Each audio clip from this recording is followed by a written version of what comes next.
medio de tu Espíritu Santo. Y eso es obra de tu Espíritu Santo. David decía, como el ciervo brama por las corrientes de las aguas, así clama, oh Dios, por ti el alma mía. Mi alma tiene sed. Vendré y me presentaré delante de la presencia del Señor. Muchos años después, en un pozo, junto a una samaritana, el Rey de Reyes y Señor de Señores dijo: cualquiera que bebiera de esta agua volverá a tener sed, mas el que bebiera del agua que yo le daré no tendrá sed jamás. Y en el último y gran día de la fiesta, Jesús se puso en pie y dijo que sobre todos aquellos que creyeran en él, ríos de agua viva correrían de su interior. Esto decía del Espíritu Santo que habría venido sobre la iglesia. Señor, rogamos que ahora tu Espíritu Santo riegue todo nuestro ser. Hay un río que alegra la ciudad de Dios. Espíritu Santo, entregamos lo que resta de esta reunión a ti. Bendigo la vida de cada uno de los que están, de los que no pudieron venir. Bendigo, Señor, sus vidas. Doy por descontado que tú nos vas a hablar, que tú nos vas a ministrar. Tu palabra es poderosa, tu palabra es viva, es eficaz. Señor, bendice la vida de tu siervo en esta hora. Háblanos a través de él. Que tu Espíritu Santo le tome y sea un instrumento en sus manos para hablarnos, Señor. Porque tus siervos estamos deseosos de oír tu mensaje en esta tarde. Por eso, Señor, te damos gracias porque este es el día que tú hiciste. Nos gozaremos y nos alegraremos en él. Te damos gracias, hermanos. Recibimos al pastor Ever Olivera y a su esposa, que aparte de su familia, sus hijos que están allí, de ser pastores de la iglesia remanente en Barrio Obelisco, son familia, y creemos firmemente que el Señor nos va a hablar a través de tu vida, Ever, así que Dios te bendiga. Gracias, Jesús.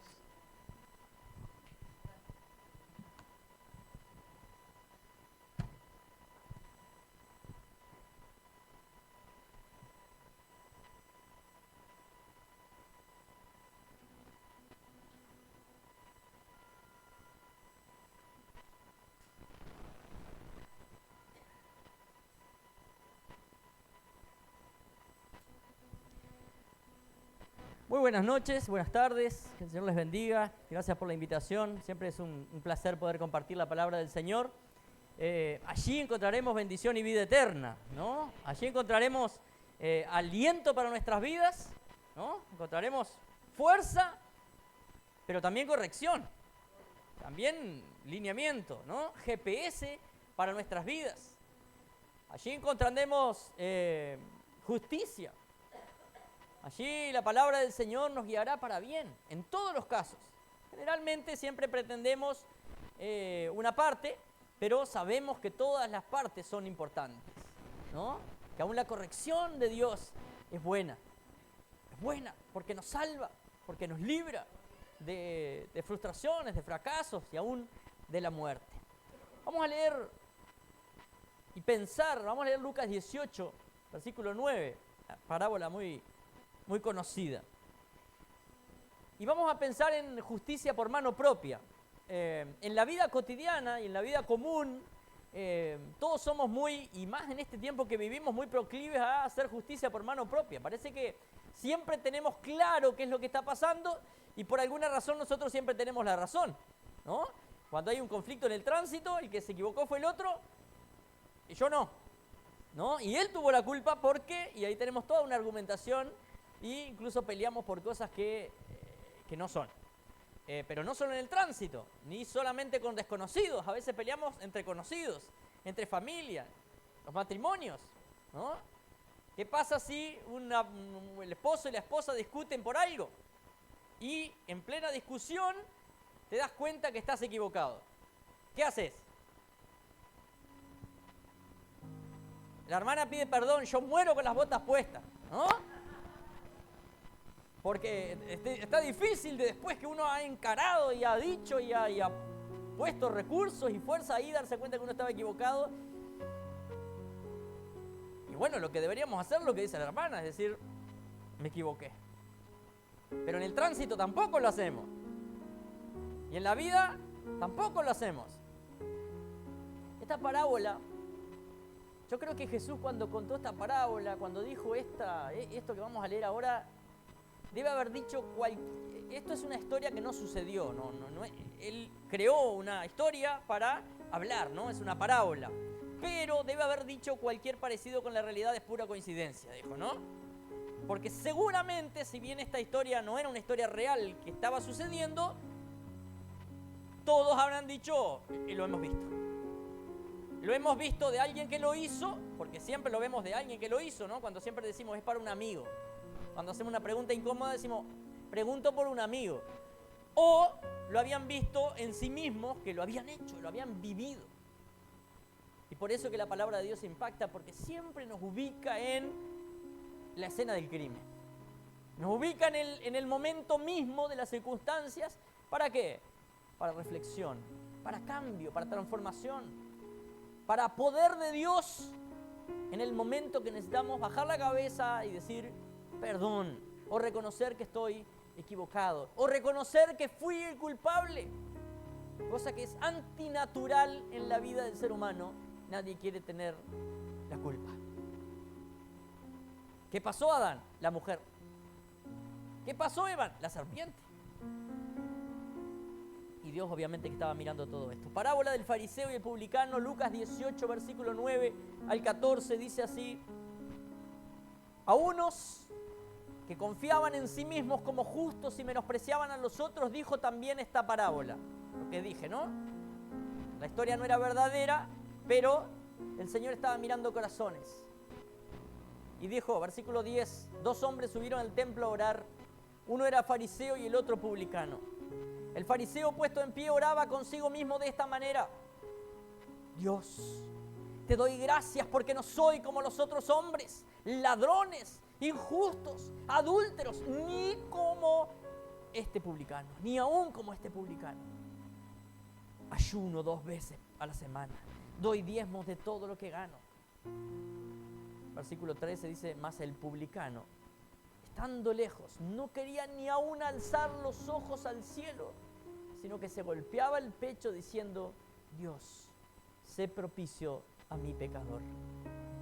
Conclusión, versículo 14. Os digo que éste descendió a su casa justificado antes que el otro, porque cualquiera que se enaltece será humillado, y el que se humilla será enaltecido. ¿Cuál es el contexto de esta historia? Los romanos subastaban el derecho a recaudar impuestos, ¿no? El Imperio Romano, uno de los grandes imperios de la historia,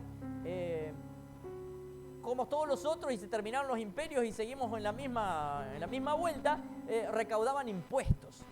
Y ellos subastaban o tercerizaban la cuestión mediante subastas para que otros, digamos, esos tercerizados cobraran los peajes, las tarifas, las aduanas, etc. Y los subastaban al mejor postor.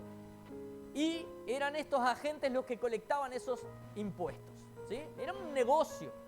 No lo tenía que hacer el imperio, lo hacían otros y esos otros le rendían, ¿no? Pagaban al imperio para hacerlo. El término ese publicano que aparece en esta parábola es el término griego telones, indica uno de estos agentes cobradores de impuestos a ese imperio, ¿no? Ellos eran judíos, en este caso, porque en otros pueblos también pasaba esto con otras naciones que estaban bajo el dominio romano, trabajaban para el imperio. Ahora, imagínense que había un imperio opresor que tenía recaudadores de impuestos que eran del mismo pueblo. Imagínense cuánto lo amaba el pueblo, ¿no? A estas personas. Una porque representaba el imperio y otra porque había otro problema.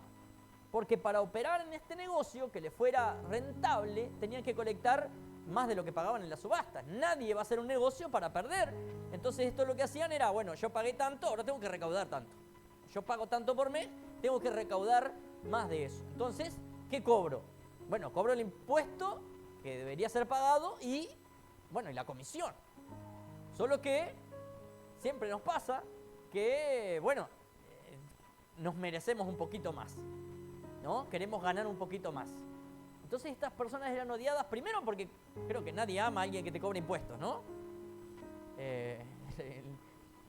Sabemos cómo pasa acá. Y encima cuando te cobra más de lo que debería cobrarte. Cuando uno no espera y te viene un recibo muy grande o lo que sea, eso es doloroso. Y uno quiere salir a hacer una protesta en el obelisco, ¿no? Ahí donde todos te vean, a quemar gomas o a hacer algo, ¿no? Por esto era que los judíos odiaban a esta clase de gente. Porque ellos trabajaban para el imperio opresor y encima eran ladrones porque cobraban mucho más de lo que deberían cobrar para sacar sus propias ganancias. Empleados mercenarios a causa del imperio romano. Ahí ponemos en contexto los fariseos, ¿no? Los religiosos de la época de Jesús y los publicanos, gente común, pero que trabajaba para el opresor y que encima robaban, cobraban más de lo que debían, estafaban, eran personas que tenían dinero. Ahora, vamos a ver tres cosas aquí de este pasaje. En primer lugar, que esto es una sátira para describir al fariseo. Jesús plantea una sátira. Por eso dije que seguramente Jesús dijo cualquier parecido con la realidad es pura coincidencia, ¿no? Porque estaba diciendo varias cosas. La manera de orar de este fariseo era una farsa. Y vuelvo a decir ahora aquí para nosotros, cualquier parecido con la realidad es mera coincidencia, ¿no? Él le daba gracias a Dios, pero él se glorificaba a sí mismo, no a Dios. Él sacaba cartel de sus propias acciones y no a las acciones de Dios. Por ejemplo, oraba consigo mismo. Esta oración no pasaba el techo, obviamente que no pasaba el techo, porque no estaba dirigida a Dios. No llegaba delante del trono de Dios, estaba orando consigo mismo.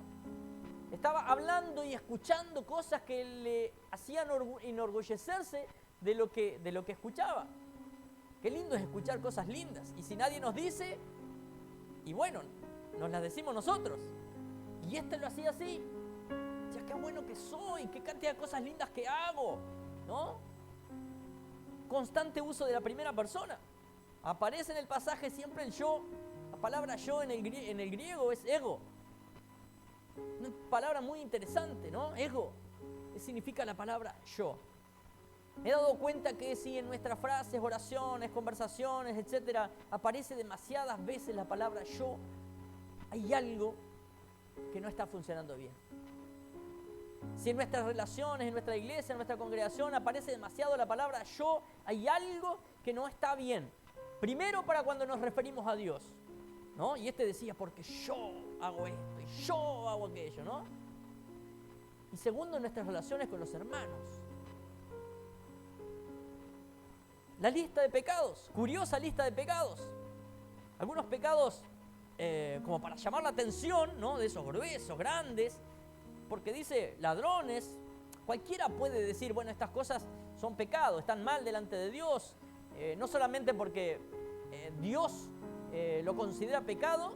¿Por qué lo considera pecado? Bueno, porque tiene que ver con cosas que no condicen con quién es Dios y con el nombre de Dios, pero que también nos perjudican a nosotros. Y ahí pone la lista: ladrones, adúlteros, injustos y publicanos. En la lista de pecados, esa clase de gente estaba en esa lista. Es interesante. La información incluye sobre sus acciones piadosas también, ¿no? Estaba dándole una información a Dios, porque capaz que Dios no sabía todo lo que había hecho. Entonces incluye acciones piadosas, cantidad de veces que ayuna. Decía la cantidad de veces que ayuna, no solamente que ayunaba, sino cuántas veces lo hacía. El aumento de su diezmo, ¿no? Diezmo de todo lo que gano, y seguramente que no se le pasaba nada.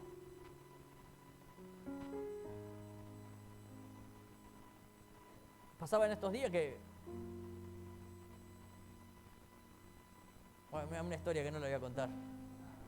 porque cualquier parecido con la realidad es pura coincidencia. Es interesante esto, ¿no? De que Él esté dando una información a Dios. Yo he escuchado muchas oraciones así. Como que le rendimos cuentas a Dios con cosas, ¿no?, específicas ahí. Como si Dios no supiera lo que hacemos. Es más, Dios sabe lo que hacemos y sabe por qué lo hacemos. Sabe lo que hacemos, sabe lo que no hacemos, sabe por qué hacemos y sabe por qué no lo hacemos. Otra cosa interesante es que señala despectivamente al prójimo, ¿no? Estaba diciendo, el pecado tal, y el publicano, ¿no?, dentro de la lista de pecados, y estaba sacando a ese hombre, estaba poniéndolo despectivamente, lo señalaba en el mismo lugar que él estaba orando. En el mismo lugar que se consideraba santo, él estaba haciendo una acción que era de glorificar a Dios, a la misma vez que estaba tratando despectivamente a otra persona. Qué interesante. Es impactante en el lugar que adoramos, que venimos, que hemos cantado, hemos orado, Señor, nos rendimos delante de ti, pero es posible que en el mismo lugar nosotros estemos juzgando, qué sé yo, señalando, o diciendo porque yo hago esto y ese, o aquel, o el otro. Una cosa muy común que nos pasa siempre es, ay, es que pena que no vino, porque esta palabra era para él, ¿no? ¿Cómo le hubiera calzado a fulano? Es justo, hoy no vino. Es el lugar de adoración. Y este hombre estaba señalando despectivamente al prójimo en el mismo espacio de adoración a Dios, el templo. Él se atribuye el mérito de sus acciones y de su vida irreprensible sin mencionar que Dios tiene algo que ver con el éxito en vivir una vida recta. Él estaba viviendo cosas buenas. Él estaba haciendo cosas que Dios quiere y anhela de todas las vidas de cada uno aquí. Pero él no estaba reconociendo que por la gracia y la misericordia y la bondad de Dios estaba pudiendo hacer eso.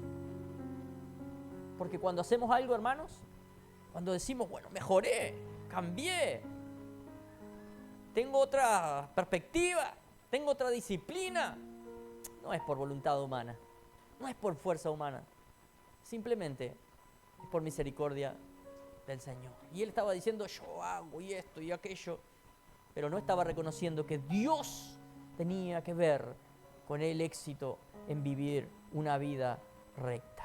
Dice Efesios 2, 8 y 9, porque por gracia son salvos por medio de la fe, y esto no de ustedes, pues es un don de Dios, no por obras, para que nadie se gloríe, para que nadie se saque cartel, para que nadie diga porque yo, sino solamente por gracia, por regalo inmerecido, por la obra inmerecida de Dios en nuestras vidas, es que podemos contar y decir, logré esto, hice esto, adoré de esta manera. Yo qué sé, pueden haber cosas tan sencillas. Me congrego. Reflexionaba con unos hermanos en estos días que el congregarse, ¿no?, que ese pasaje de Hebreo que dice no dejen de congregarse, antes dice que se amen.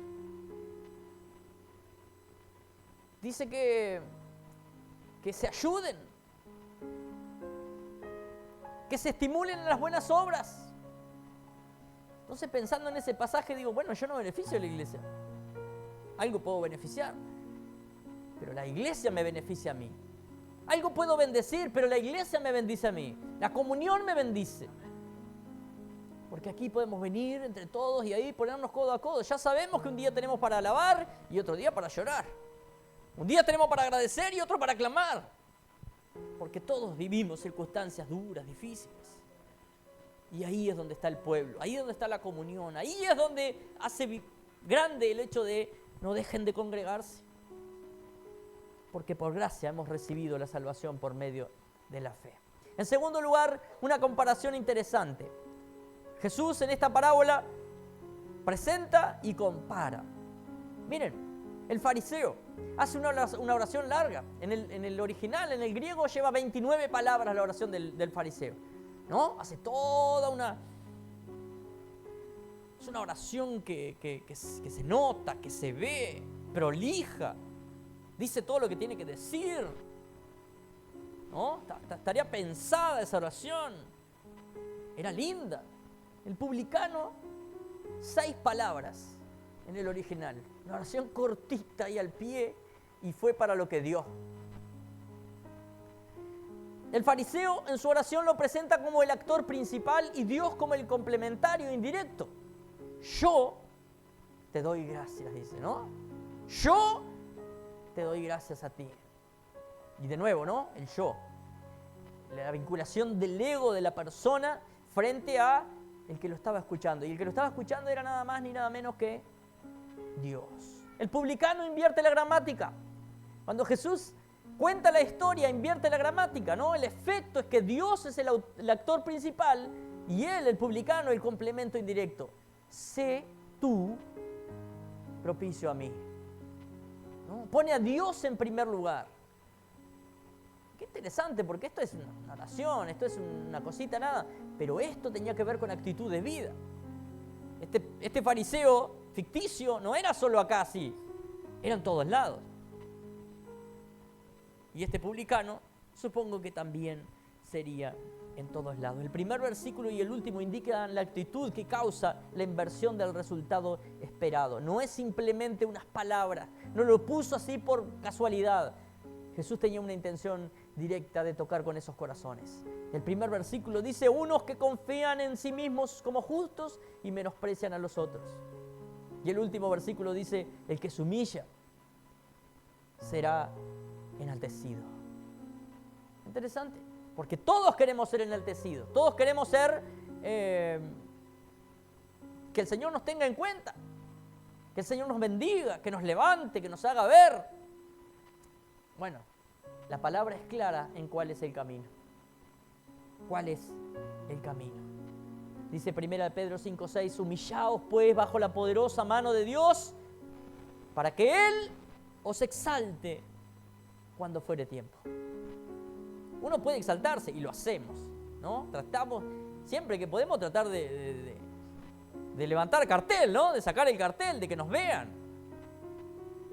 Esto es así, ¿no? Ya lo dijo, bueno, no, es una referencia no bíblica y no profética, pero Mirta Legrand decía eso, ¿no? Como te ven, te tratan, decía la doña. Y tiene razón, lo descubrí. Lo descubrí y ya sé cómo es, ¿no? En el círculo donde trabajo, si no vas de camisita, planchada y no, ya te miran como así. Tuve que cortarme el pelo para que me tomaran mi trabajo porque mi corte de pelo no les gustaba. Y después el presidente andaba con los pelos todos así y le sacan... Esto es así, ¿no? Tratamos nosotros humanamente como de estar en la foto, ¿no? De ponernos en el lugar que nos conviene, de sacar cartel. Pero espiritualmente es al revés. Para con Dios no hay cartel que valga. Porque Dios te conoce. Porque Dios me conoce. Dios sabe lo que hay, lo que soy, lo que hago. Y dice, humíllense. Humillarse delante de Dios no es lo mismo que humillarse delante de los hombres. Y no nos está pidiendo eso. Pero que delante de Dios haya un corazón contrito y humillado. Humíllense bajo la poderosa mano de Dios, para que Él sea el que exalte, Él sea el que levante, Él sea el que glorifique, ¿no? Porque nos ha compartido su gloria cuando sea el tiempo. Y el tiempo de Dios siempre es oportuno. Es oportuno, ese es el momento. Y ahí podemos, por misericordia de Dios, decir, el Señor nos ha bendecido. En tercer lugar, hay una evaluación de Dios a esta historia. Dios nos evalúa con criterios diferentes de cómo nosotros evaluamos a los demás. Nos evalúa distinto a lo que otros nos evalúan y lo que nosotros evaluamos a los demás, ¿no? Porque como decía la doña, ¿no? Como te ven, te tratan. Entonces, si te vestís bien y te pones perfume y te ven, dices, este debe ser, ¿no? Pero claro, en casa pierdo siempre, porque siempre ando trabajando por allá y obviamente me pongo un pantalón viejo y una... ¿no? Entonces andan buscando al pastor y nunca van conmigo. Entonces él es el pastor. Y yo con el pantalón todo manchado de pintura, ¿no? La forma de ser, ¿no? Vuelvo y digo, Dios nos evalúa con criterios distintos de cómo nosotros evaluamos a los demás. No solamente en la forma de ver, que simplemente es jocoso, en la forma de la espiritualidad y las formas que tenemos de espiritualidad. De cómo nos expresamos delante de Dios. Dios ve mucho más allá y evalúa distinto. Y gracias a Él que evalúa distinto. Dios nos ve con misericordia. Dios es un Dios misericordioso. Incluso fallamos, y Señor nos ve con misericordia. Cuando otros fallan y cuando nosotros tenemos que evaluar, cuando nosotros fallamos y otros nos tienen que evaluar, bueno, pero me esforcé, ¿no? Me esforcé, hice lo que pude. Pero cuando los otros fallan, nosotros tenemos que evaluar, ¡chac! ¿No? Dios nos ve con misericordia. Y esta es la característica que debe ser base de nuestro trato con los demás, hasta con los más despreciados. Hermanos, no hay justo ni aun uno. No hay quien haga bien, no hay quien entienda. Y esto lo reflejaba Juan en la profecía del Apocalipsis, cuando alguien tenía que desatar el libro, pero no había nadie para desatar el libro. ¿Dónde estaban los ungidos ahí cuando había que desatar el libro? ¿Dónde estaban los espirituales cuando había que desatar el libro? No se encontró a nadie. Seguramente por esa lista o por la mente de Juan habrán pasado todos los ungidos, todos los importantes, pero ahí no había nadie, porque solo había uno. Y gracias que es el Cordero, ¿no? El león, el Hijo de Dios, es el que está y es el que puede. El fariseo no falla en esforzarse en vivir según los mandamientos de Dios. Lo que estaba haciendo no estaba mal. Jesús nunca fue en contra de, orás demasiado, ayunás demasiado, o das demasiados diezmos, ¿no? Eso lo saco porque nunca va a pasar eso, ¿no? Capaz que orar sí puede ser y ayunar también, pero dar plata nunca va a ser de más, ¿no? Porque es difícil. Pero Jesús no estaba replicando contra las acciones, eran buenas las cosas que hacían. Estaba dentro de lo que es la voluntad de Dios para nuestras vidas. Acá el problema era la causa era la actitud con la cual lo estaba haciendo. No disfrutaba de lo que hacía, lo hacía porque tenía que hacerlo. Lo hacía porque se lo enseñaron a hacer. Lo hacía porque lo hacía sentir superior a los demás. Pero, hermanos, quiero que sepas en esta noche que cada cosa que podemos hacer para Dios es un privilegio, es un deleite, es un disfrute. No traigas acá tu ofrenda porque hay que dar, o porque si no todos pasan y me quedo sentado ahí, ¿no? Hacelo porque el Señor se alegra. La Biblia dice que hay que tener un corazón alegre. ¿Y cómo uno puede estar alegre dando plata? Y solamente por Dios, porque si no, no me pasa, ¿no? Pero con Dios sí. Con Dios sí. La actitud. El más justo entre nosotros. Pensemos acá, ¿no? El más justo, el más calificado, el más espiritual, el más ungido, no es tan justo como Dios. Y la vara que nos mide no es el hermano. No es el que tiene más años acá adentro. No es el que estudió más ni el ministerio más conocido o el que más se ve. Es Dios.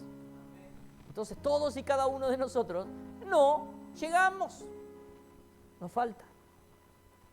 Dice Romanos, justificados pues por la fe, tenemos paz para con Dios por medio de nuestro Señor Jesucristo, por el cual también tenemos entrada por la fe a esta gracia en la cual estamos firmes y nos gloriamos en la esperanza de la gloria de Dios. Y no solo esto, más aún nos gloriamos en las tribulaciones, sabiendo que la tribulación produce paciencia, justificados por la fe. En cuanto a la espiritualidad, a la fe, a nuestra creencia cristiana, no hay justicia por mano propia. No nos podemos justificar nosotros mismos, porque incluso la Biblia dice que nuestras obras son trapo de inmundicia. no sirven para nada. No te justifican delante de Dios.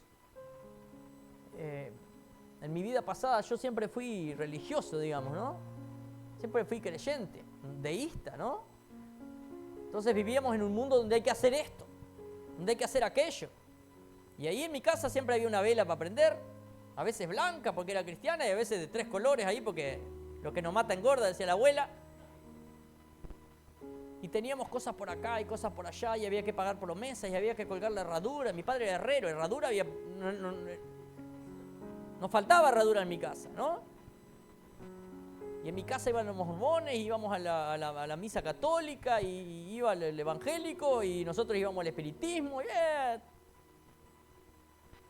tratando de justificarnos, tratando de hacer algo. Y lo peor que te podía pasar siendo así, era que te dijeran, a vos te hicieron algo. Uno le tiene miedo, porque, claro, que no conoce a Dios, a cualquier santo le rezan, dice, ¿no? Entonces, si a vos te dicen, a vos te hicieron algo, haces lo que sea, pagás lo que sea y te vas de rodillas de acá al San Antonio para que eso no tenga validez en tu vida. Tenía miedo de pisar algunas pipocas en la esquina, ¿no? O que me fuera a tropezar con un pollo en la otra esquina. ¿Dónde está el poder de Dios? No conocía a Dios.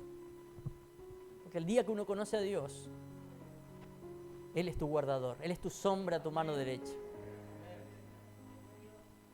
Que las hay, decía mi abuela, ¿no? Pero ahora sé quién es mi guardador, ahora sé quién me protege, quién me cura. Ahora no tengo que prender vela, salvo si hay un apagón. Algunos, como no conocen de esto, prenden la vela de 3 colores igual, ¿no? Creo que uno fue al almacén y la única vela que tenía era la de 3 colores y la trajo, porque total, había apagón. Era lo que le importaba. Significa otra cosa, pero bueno. Es el Señor el que me guarda ahora. No ando pateando pollos por ahí, no ando pisando pop por ahí, pero he dado unas vueltas en mi barrio y resulta que descubrí que hay muchas iglesias en mi barrio. Pero hay muchos centros de macumba también. Un día dije, ¡pah! ¿Qué cantidad de autos acá debe haber un cumpleaños? Y era porcoto, ¿no? No era cumpleaños. Voy por la otra cuadra, andaba uno con un sombrerito blanco en la cabeza, dije, panadero. Y andaba tirando, ¿no? Cosas por la calle. Y anoche me tuvieron locos como hasta las no sé qué hora de la madrugada con el coso de las semillas ese. Escuchaba más el coso de las semillas que los tambores. Yo no sé cuántas cuadras estaba, pero se me quedó en la cabeza el coso ese, ¿no? Pero como el Señor me sacó y me libró, ahora digo, Señor, en paz me acostaré y así mismo dormiré, porque solamente tú me haces vivir confiado, y dormí toda la noche, después no sé qué hicieron luego.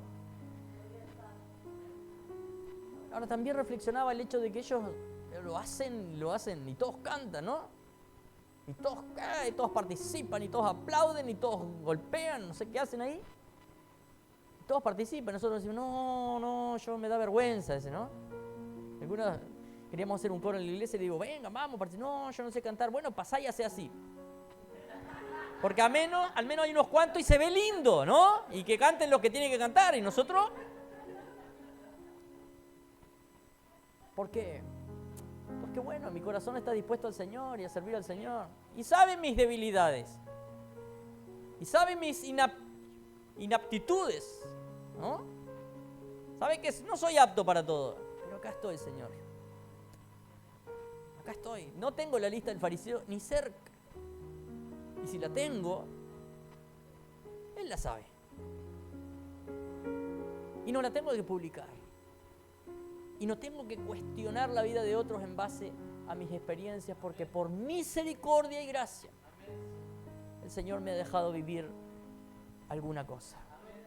Queridos hermanos, qué bueno que son un montón, una cantidad, y que seguro hay muchas historias distintas y gente de todos lados. Sé que hay gente de acá, hay gente del interior, y gente que hace mucho tiempo que viene, y otros que son nuevos. Delante del Señor somos todos iguales. Delante del Señor a todos nos falta, siempre en todos nos falta. Pero ¿dónde se completa? En la gracia y en la misericordia del Señor. Debemos buscar hacerlo mejor en cuanto a la voluntad de Dios para nuestras vidas. Creer y vivir basados en la única regla de fe y de conducta del creyente, que es la palabra de Dios. No va a estar de más que ores más. No va a estar de más que ores, que leas un poco más, que estudies. No va a estar de más, nunca va a ser de más. Pero no va a ser para sacarte cartel. Simplemente se te dará como misericordia que lo puedas hacer. Debemos hacerlo. Pero debemos saber que no hay posibilidad de justificarnos por nosotros mismos, porque la justicia divina solo se recibe por fe y es un obrar de Dios. Solamente delante de Dios es el que te puede justificar. ¿Y saben qué? Ya lo hizo. Ya lo hizo. Es un gozo tremendo. Imagínense como ir a pagar la patente y diga, ya está paga. ¡Ah! Me da algo, ¿no? Ya está pago. No necesitamos hacer eso, porque ya está pago. Solo que tengo que hacer, venir delante de Él. Necesitamos vernos con misericordia entre nosotros. Alguno va a fallar. ¿Y saben qué es lo peor? Que el alguno puede ser yo. El alguno puede ser usted. ¿No? Porque siempre decimos, alguno va a fallar, alguno de los otros, ¿no? ¿Se acuerdan cuando estaban los discípulos y Pedro le dijo, aunque todos estos te negaren, yo, dijo Pedro, debe haber levantado el dedo así, voy a morir por vos. Y Jesús no dice ahí, pero debe haber dicho, callate, Pedro.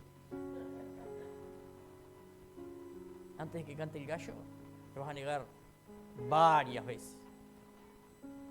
Porque también subestimó a sus propios hermanos, a sus propios compañeros de batalla, aquellos que conocía y que amaba. Imagínense los enemigos, ¿no? Porque los que amaba los dijo esto. Sí, acá alguien va a fallar. Siempre alguien va a fallar. Y voy a ser yo a veces. Va a ser usted a veces. Pero qué bueno cuando mirás y ves otro que te mira con misericordia. Pero no te olvides que cuando falle el otro, también tenés que mirarlo con misericordia. Acá no hay nada más que hombres y mujeres que necesitamos caminar codo a codo, luchando las batallas de esta vida, conquistando cada día las cosas de esta vida. Porque si hoy no están, tranquilos, van a venir. Necesitamos vernos con misericordia y compasión, ya que todos somos necesitados del Señor y de su gracia. Y en distintos momentos de la vida nos toca golpearnos el pecho y exclamar, sé propicio a mí, pecador. Hay momentos, por más experiencia que hayamos tenido, por más momentos de gloria que hayamos tenido, por más que el Señor nos haya bendecido y ministrado, hay momentos en la vida donde te va a tocar y lo único que te va a quedar y la única oración que vas a poder hacer es golpearte el pecho, bajar la cabeza y decir, sé propicio a mi pecador. Esa realidad es más grande que la del fariseo. Y Dios iba a decir, sí, qué bueno que te diste cuenta. Que el Señor te bendiga en esta noche. Que tengas una actitud correcta con todo lo que haces, que disfrutes lo que haces para el Señor. Porque Él ya te ha justificado. Si te permite hacerlo, si te permite servir, si te permite congregarte, si te permite hacer algo, si te permite tener dones, ministerios, para que los disfrutes. Y según lo que entiendo de la Biblia, todos los creyentes tienen herramientas espirituales para ejercer su espiritualidad. O sea, todos tienen dones para ponerlos por obra. Capaz que vos no sabés cuál es el tuyo. Preguntale al Señor. Hay 3 cosas fundamentales para saber cuál es mi don. 1, preguntarle al Señor. 2, hacer. Hacer. Y haciendo me voy a dar cuenta para qué soy bueno y para qué no. ¿No? Me animé a tocar una canción en la iglesia un día, ¿no? Con el instrumento. Ahí me habló el Señor. Me dijo, tengo algo mejor para vos, me dijo. No sé qué dijeron ustedes, pero me dijo eso, ¿no? Y otra importante es que los otros te van a decir también. Los demás que te ven te van a indicar también cuál es el camino. Que el Señor te bendiga en esta noche. Que tu actitud sea la correcta frente a lo que haces para el Señor. Que sea disfrutable, que no sea tratando de ganar el cielo, porque no lo vas a ganar.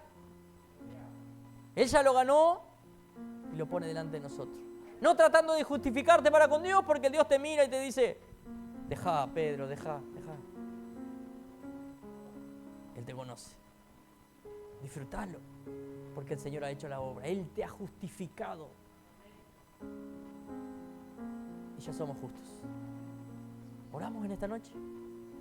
Padre, te alabamos y te bendecimos y te damos gracias por tu bondad, por tu misericordia, por tu gracia inmerecida que hemos recibido como tu pueblo. Padre, gracias. Gracias porque la obra ya fue hecha. Porque en el Calvario la sentencia fue establecida. Consumado es.